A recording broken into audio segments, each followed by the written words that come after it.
Sa papalapit na pagunita ng Undas 2025, handa na ang Northern Police District sa pagpapanatili ng kaayusan, seguridad at kapayapaan bilang bahagi ng Ligtas Undas 2025.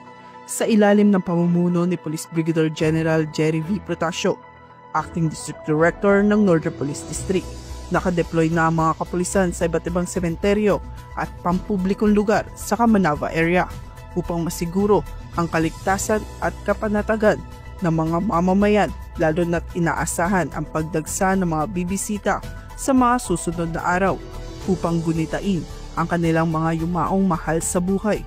Patuloy ang paalala ng Northern Police District sa publiko na makipagtulungan sa mga otoridad at sumunod sa mga ipinatutupad na patakaran.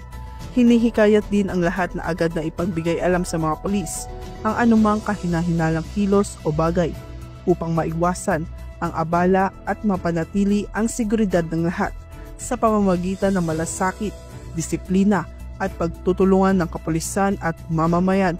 Inaasahang magiging mapayapa, maayos at ligtas ang paggunita ng Undas 2025 sa buong Kamanava. Mula rito sa Northern Police District, ako po ang inyong PNN Correspondent, Patrolwoman Glacelan Esperanza, alagad ng batas, tagataguyod ng Balitang Pulis.